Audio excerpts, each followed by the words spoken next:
عرب کے اندر سال کے بعد عورتوں کا ایک میلہ لگتا تھا خانہ کعبہ کے پاس، صرف عورتیں اکٹھی ہوتی تھی، میلہ لگا ہوا تھا۔ ایک تورات جاننے والا یہودی عالم بھی آیا ہوا تھا، وہ بیویوں کے مجمع پہ نظر ڈال کے کہنے لگا، بیویوں مرد کا کام تو کوئی نہیں عورتوں کے مجمع میں بات کرنا، لیکن میں تمہیں ایک پیغام دینے لگا ہوں، اللہ کے آخری رسول جو مکے میں پیدا ہونے والے ان کے آنے کا وقت قریب آ گیا ہے۔ وہ بی بی بڑی خوش نصیب ہوگی جنہیں ان کی رفاقت ملے گی۔ عورتوں نے جب دیکھا کہ مرد آ گیا عورتوں کے میلے میں تو انہوں نے ڈانٹا جھڑکا، کہا چل اٹھا اپنی کتابیں اور نکل جا۔ حضرت خدیجہ کہتی ہیں باقیوں نے ڈانٹا پر میں نے بات پلے سے باندھ لی، میں نے پلے سے باندھ لی اور میں انتظار کرنے لگی کہ اللہ کرے وہ نصیب میرے ہی ہو، اللہ کرے مقدر میرا ہی کھلے۔ آپ فرماتی میں تسبیح پڑھتی، درود پڑھتی، میں اس زمانے میں جو اللہ کا ذکر جس طرح ہوتا تھا وہ میں شروع کرتی، اور جب فارغ ہوتی تو میں التجا کرتی کہ اللہ میرے نصیبے کھول دے۔ کہتی ہیں آہستہ آہستہ آہستہ آہستہ میں حضور کی تعریف سننے لگی، آہستہ آہستہ تعریف سننے لگی۔ نبی پاک صادق ہیں، امین ہیں، سچے ہیں، دیانتدار ہیں، اس برے اور میلے معاشرے میں بھی وہ سب سے اعلیٰ بھی ہیں اور سب سے اجلے بھی ہیں، وہ سب سے پاکیزہ ہیں۔ میں سننے لگی تعارف، آہستہ آہستہ میں ان کی گرویدہ ہونے لگی۔ ادھر نبی پاک صلی اللہ علیہ وسلم اپنے چچا جناب ابو طالب کے پاس رہتے تھے، قحط آ گیا، حالات بگڑ گئے۔ حضور سید عالم صلی اللہ تعالی علیہ وسلم سے چچا کہنے لگے بیٹے اگر مال تجارت لے کے شام جاؤ تو بڑا نفع کماؤ گے، ہمیں ضرورت بھی ہے، اور اگر ہو سکے تو ختیجہ کا مال لے کے جاؤ۔ نبی پاک نے کہا چچا میں نہیں کہوں گا کسی سے جا کے، میں نہیں کہتا کسی سے جا کے، جو میرے نصیب میں ہوگا میرا رب خود عطا فرمائے گا، میں نہیں کہوں گا۔ مصطفیٰ نے تو نہیں کہا۔ حضرت خدیجہ رضی اللہ تعالیٰ عنہ کہتی ہیں میں نے خود اپنی خادمہ کو بھیجا، میں نے کہا جا کے پوچھو تو صحیح کہ میرا مال قبول ہوتا بھی ہے کہ نہیں، پوچھو۔ نبی پاک صلی اللہ علیہ وسلم سے پوچھا، حضرت خدیجہ کی خواہش ہے کہ آپ مال لے کے جائیں، حضور نے قبول کر لیا۔ جناب خدیجہ الکبریٰ رضی اللہ تعالیٰ عنہ کے غلام تھے، میسرہ ان کا نام تھا، جناب خدیجہ نے ان کو ساتھ بھیجا، فرمایا تین باتیں ارشاد فرمائی۔ ایک تو فرمایا سارا رستہ غور سے دیکھنا میرے نبی کے ساتھ کیا معاملات درپیش ہوتے ہیں، ابھی اعلان نبوت نہیں کیا، فرمایا ذرا غور کرنا، میرے مصطفیٰ کا مطالعہ کرنا اور مجھے واپس آ کے سبق سنانا، وہ جو تم نے چہرہ بددعا کی تلاوت کی ہو ذرا مجھے واپس آ کے سنانا۔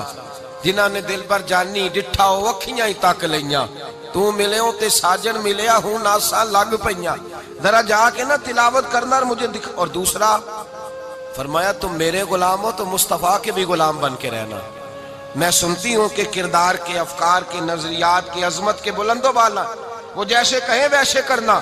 اور تیسری حضرت خدیجہ نے نصیحت فرمائی، فرمایا محمد ابن عبداللہ صلی اللہ علیہ وسلم کی رائے سے اختلاف نہ کرنا، یہ چلتے ہوئے معاہدہ کیا، جو وہ کہہ دے سو کر جانا۔ غلام کہتے ہیں میں ساتھ گیا، باتیں میں نے سن لی، لیکن جب سفر شروع ہوا نا ابھی چند منزلیں طے ہوئی تھی، میں نے کہا خدیجہ آپ نے کیا نصیحت کرنی تھی، ان کے ساتھ جو رہے گا وہ ان کا غلام ہی بن جائے گا، ان کے ساتھ جو رہے گا تو اجے میرا محبوب نہیں ڈٹھا جن ویک کے چن شرماوے، جے رکھے ہاتھ پھلاں وچ ہاتھ نال پھلا رل جاوے، تے ادھی راتی چن چڑھ جاندے جدوں جلوہ فرماوے۔ مایا جو بھی ساتھ رہتا غلام ہو جاتا۔ میسرہ کہتے میں گیا، تجارت شروع ہوئی، کہتے ہیں نبی پاک صلی اللہ علیہ وسلم جب منڈی میں پہنچے تو لوگ قسمیں اٹھا اٹھا کے مال بیچ رہے تھے۔ اللہ کے محبوب جب گئے نا تجارت کرنے تو ایک آدمی کہنے لگا چلو معاذ اللہ بتوں کے نام تھے لات و منات، کہنے لگا لات کی، عزا کی، منات کی قسم اٹھاؤ، تو نبی پاک فرمانے لگے ان کی قسم اٹھاؤں جن کا میں نام لینا بھی پسند نہیں کرتا، ابھی اعلان نبوت نہیں کیا، اور فرمایا ویسے بھی میں قسم دے کے مال نہیں بیچتا، خریدنا ہے تو خریدو، نہیں خریدنا تو نہ خریدو۔ کہتے ہیں لوگ قسمیں اٹھا اٹھا کے پیچھے جاتے تھے، پر میرے نبی جس سے رخ پھیرتے تھے وہ نبی پاک کے پیچھے ہو جاتا تھا۔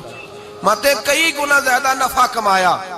ہم رستے میں تھے، حضور ایک درخت کے نیچے آرام کرنے لگے، ایک عیسائی راہب غار میں بیٹھا تھا، نکل کے آ گیا، مجھ سے کہنے لگا مجھے وہ جانتا تھا، میں سرا یہ کس کو ساتھ لائے گا، یہ کون ہے؟ میں نے کہا اہل قریش کے ایک معزز آدمی ہے۔ کہنے لگے یار جس درخت کے نیچے یہ لیٹے ہوئے ہیں یہاں عام آدمی نہیں لیٹ سکتا، یہاں وہی لیٹے گا جو اللہ کا سچا رسول ہوگا۔ یہاں دوسرا کو لیٹ ہی نہیں سکا. یہ رسول ہے، ان کا خیال رکھنا. کاش میں اس وقت تک زندہ رہوں جب یہ نبوت کا اعلان کریں. میسرہ کہتے ہیں میں غلام ہو گیا. نبی پاک صلی اللہ علیہ وسلم کی ادائیں مجھے بھانے لگیں. جب واپسی پہ نکلے تو گرمی بڑی شدید تھی. فرماتے ہیں جب دھوپ تیز ہوتی تو بادل کا سایہ آ کے حضور پہ سایہ کر دیتا. بادل کا ٹکڑا نبی پاک پہ. اللہ جانے کہاں بیٹھ کے لوگوں نے کتابیں پڑھی ہیں جو کہتے ہیں 40 سال کے بعد نبی بنے تھے. پتہ نہیں کہاں بیٹھ کے کتابیں پڑھی ہیں.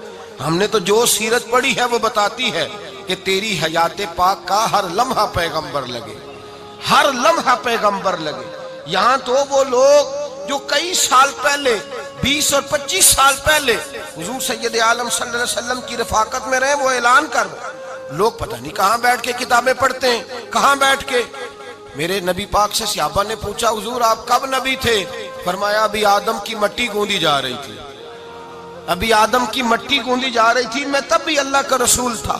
میرے بھائی نبی رحمت سید عالم صلی اللہ علیہ وسلم کے غلام حضرت ختیجہ کے غلام کہتے ہیں واپس آیا. اور پہلے بھی کئی دفعہ حضرت ختیجہ کا مال گیا تھا، بڑے نفع آئے تھے، پر جو نفع اس سال آیا وہ پہلے کبھی نہیں آیا تھا. کہتے ہیں مجھ سے حضرت ختیجہ کی سہیلی بھی بیٹھی تھی، میں بھی آ گیا. اور جناب ختیجہ کی سہیلی کہنے لگی چل مال کے بارے میں کچھ بتا، کتنا بکا؟ میں نے کہا مال چھوڑو، مصطفیٰ کی سنو. اور پھر کہتی چلو ٹھیک ہے، بادل سایہ کرتا تھا، چلو ٹھیک ہے. تم سے راہب نے پوچھا تھا یہ صحیح ہے، انہوں نے تیری سارے رستے بڑی خدمت کی، تیرا بڑا خیال رکھا، پر یہ بھی بتا تجارت کیسے ہوئی؟ تو میسرہ کہنے لگا زندگی میں نے بھی ساری گزار دی ہے، پر اس رسول کے ساتھ 4 دن ہی گزارے ہیں.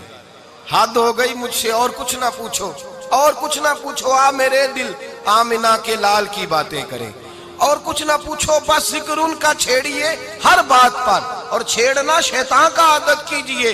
بس مجھے حضور کے تذکرے بیان کرنے ہیں، ذکر مصطفیٰ کرنا ہے. حضرت ختیجہ الکبریٰ بڑی متاثر ہوئی. کہتی ہیں مجھے درجنوں لوگوں نے پیغام نکاح دیا تھا، پر میں نے سنی نہیں تھی.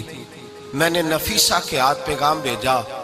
میں نے کہا میری عمر 40 سال ہے، ان کی 25 سال ہے، اور میرا احوال اور طرح کا ہے. وہ شہنشاہ ہے، جا کے پوچھو تو صحیح، بھلا میں قبول ہوتی ہوں؟ پوچھو. نفیسہ کہتی ہیں میں آئی تو وہ خاتون جن کے لیے لوگ بڑے بڑے قریش پیغام دیتے تھے، پیغام لے کے آئی. تو رسول پاک نے عجیب رنگ بیان کیا اپنی سیرت کا. جب میں پہنچی میں نے کہا ختیجہ نکاح کرنا چاہتی ہیں؟ نفیسہ کہتی ہے میرا خیال تھا کہ کوئی اور ہوتا تو کرسی سے اٹھ کھڑا ہوگا، فوراً کہے گا اچھا جلدی کرو بات کرو. جب میں نے آ کے کہا نا حضور ختیجہ نکاح کرنا چاہتی ہے، تو نبی پاک نے میری طرف دیکھا، فرمایا وہ کہتی ہے کہ تم کہتی ہو؟ کہا وہ کہتی ہیں. تو حضور نے فرمایا ٹھہر جاؤ، میں اپنے چچا سے پوچھ کے بتاؤں گا، میں مشورہ کروں گا، میں پوچھ کے بتاؤں گا. آج بچوں کو کچھ سبق بڑے یاد ہیں. کہتے ہیں پسند کی شادی کرنا حضرت صاحب ناجائز ہے؟ پسند کی شادی کرنا کوئی ناجائز ہے؟ اور میں نے کہا بھائی صرف ایک ہی جائز چیز رہ گئی اور کوئی شے جائز نہیں. یہ ایک ہی جائز چیز ہے جس کا فتویٰ سارے نوجوان پوچھتے پھرتے ہیں، سارے رانجے بنے پھرتے ہیں، مجنوں بنے پھرتے ہیں، سارے مئی وال ہو گئے. اللہ پاک کو ہدایت کی توفیق عطا فرمائے. سارے اس بری لت کا شکار ہو گئے. او بھائی نبی پاک سوائے خدا کے کسی کے پابند نہیں، لیکن میرے مصطفیٰ نے اپنی امت کو یہ درس دیا ہے کہ جو بڑوں کے شفقت کے سائے میں چلتا ہے اللہ اس کی مدد فرمایا کرتا ہے.